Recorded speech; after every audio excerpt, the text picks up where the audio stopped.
It's a beautiful morning. I'm out here working on the cabin. We're getting ready to. Got a cup of coffee. And so I can't find two of the most important tools I need. One is my hammer, so I'm just going to replace that with my axe, or one of my axes. And then the other is my tape measure. You know, I have to have a tape measure. Luckily, I got my monthly subscription in for my Homestead Box, and it comes with an awesome tape. So the ProTape today is going to save my butt.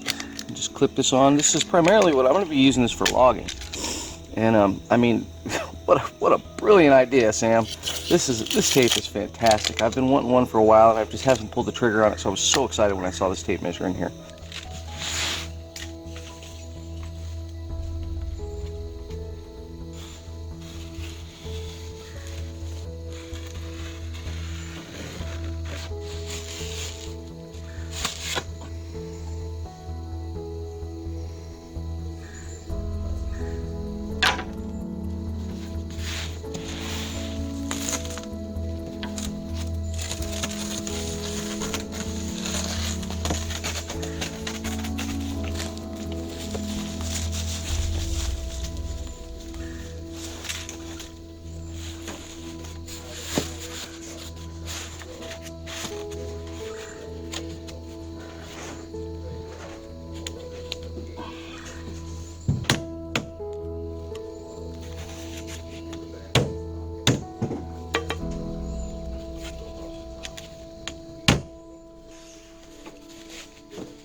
All right, I got my water line plumbed in, and I put a little shut-off valve here because we've got no other way to shut the water off coming into the place. So I went and put an access spot there, and oh, there we go, focused.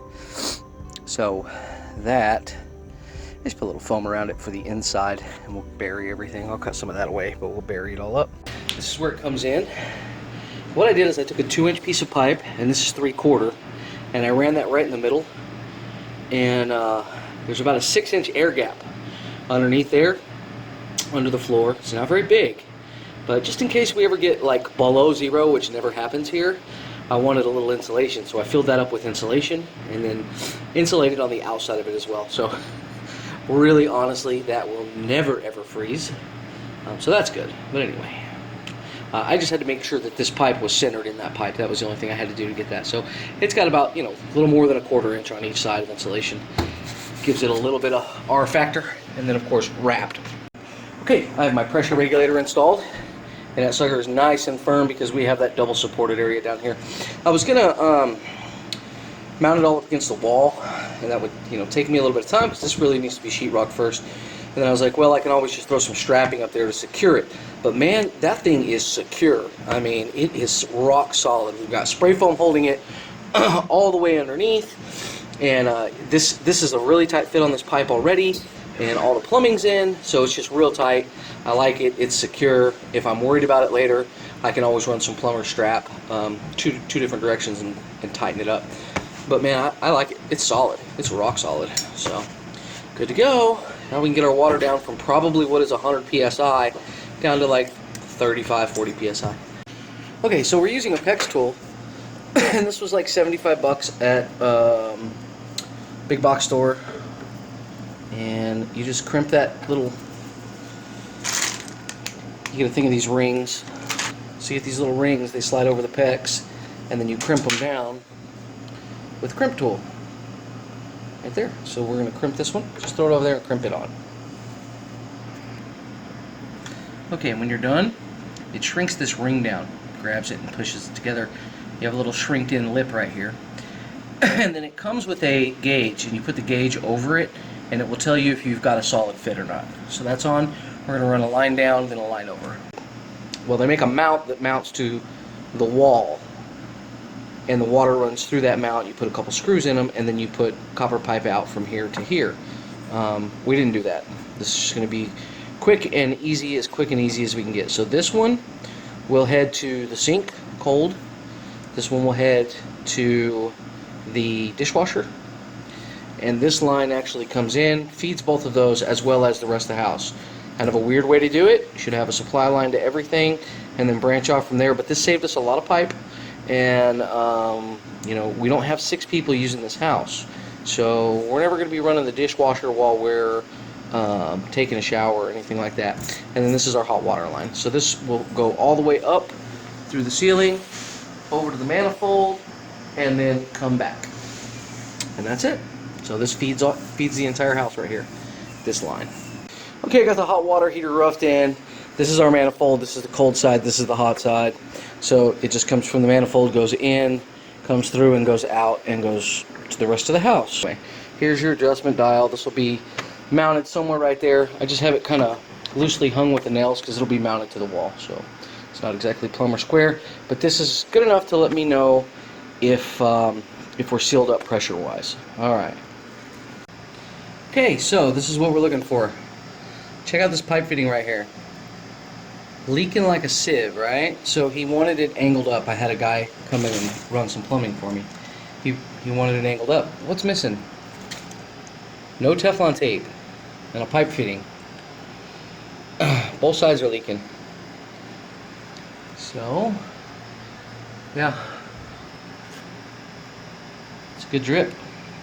Alright, we're going to unpressurize this thing, see if we can take these fittings off and put some tape on there. Well, this DJI Osmo has been through some stuff, and I think I can still make it work. It does not power up.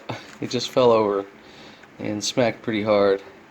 I think that's actually a crack. Yeah, that's a seam. No, that's a crack. Dang it. Oh well, so it goes. Okay, so I'm going to show you something. I've got my wire tester here. Okay, got power running through there. Switch. On, off, you know, whatever. Okay, so we know it's on right now. It's in the on position. Let's turn it to the off position. Let's go up top to the wire. Now let's say you're doing electrical work and you're going to replace this, right? And you've turned your switch off. Okay, let's just say you just turned your switch off. Alright.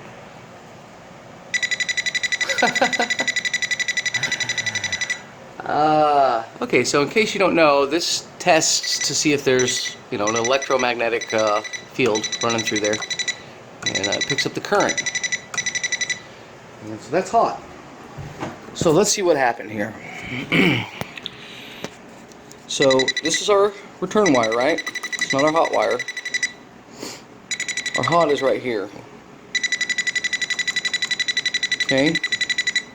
And we know that because on the fuse panel, these are our white wires, right? So what the guy did was he interrupted the ground and left the power. Okay? Bad news, buddy. So what I've got to do is change that. I need to combine this wire and this wire right here, and then I need to take my black wires, which are my common wires, and these are my returns, and I need to wire these two to the switch.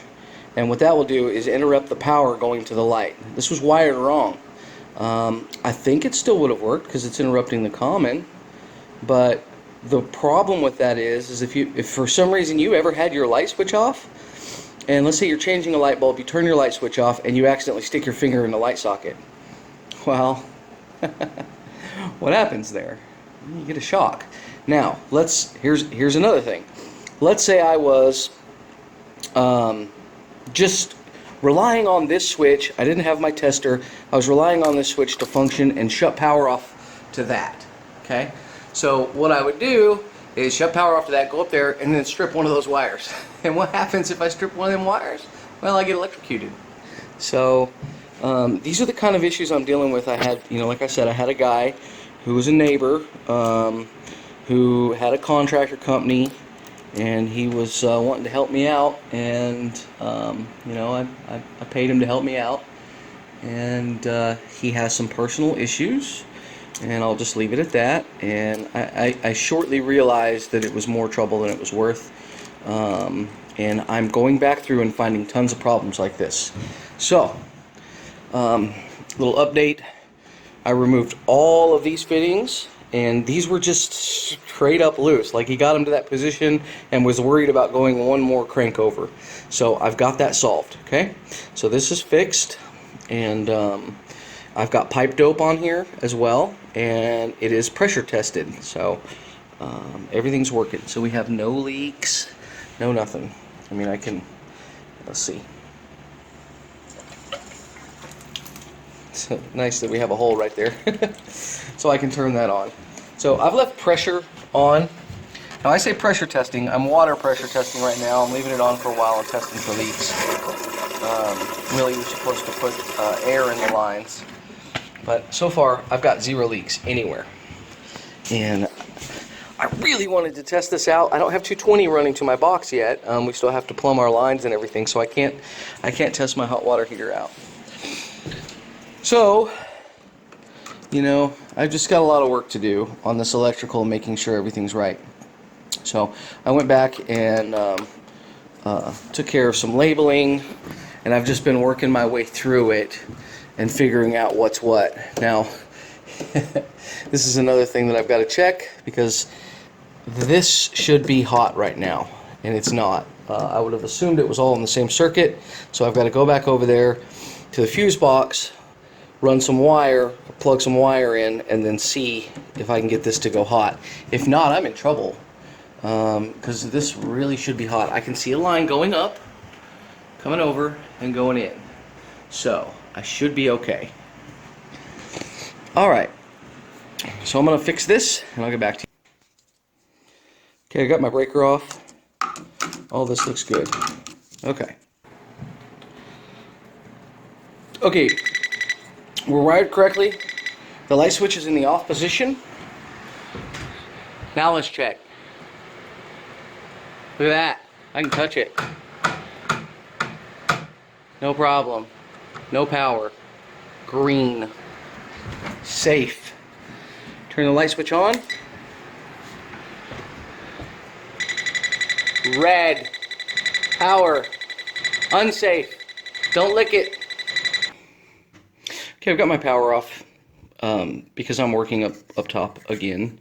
I'm going to install this cheap little $1.98 light up there. And the reason I'm installing these right now is because I want more light in here to work, to shoot, so I can take you guys with me. So I'm going to put 4 of these in, 1 in every room, and really light this place up.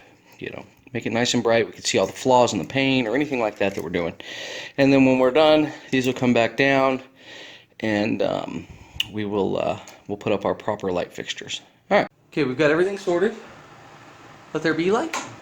Woohoo! Look at that. I can see clearly now. Okay. So I got this one apart, and he's just got a mess here, man. I'm gonna rewire this whole thing. It's completely wrong. My ground was never even connected. Unbelievable. I'm going through every outlet on this place. This is crazy. Okay. I got her hooked up. Power's not on yet, so I run my fingers all over it. Got my ground, or my ground reattached. The other thing he had wrong was that on the back of this switch, or on the back of this plug, it tells you which is which, like what you're going to use for hot and neutral. And he had that backwards, so the neutral was hot, the hot was neutral. Nothing here. Oh, look at that, it's hot. Wonder what happens when we flip this switch. The light turns on. Now let's turn the switch off. Let's go up top. Nothing. So this one wasn't wired. I wired this one up, and that's going to go to that light right there. So I'll go ahead, and now that I know I'm dead, I'll throw in my other light right there, and we'll be rocking and rolling. I've made a mess. Holy smokes! There's not a clear spot of floor in here, but guess what? We got lights everywhere. Oh man, it's awesome.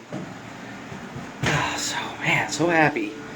All right. Anyway, well, there you go. I guess I'm done for the day. So I'm really excited about all this light. I've been using a couple small lights in here and you've never been able to see me. I only have 3 lights on right now. There's actually 4 hooked up right now, and I've got 1 more to hook up in the bathroom. And that's great. There's a lot of light in here. And of course, these are not the permanent fixtures. We're gonna go with something a little nicer. I might even make it. I'm not sure. We'll see. All right. You guys have a great day.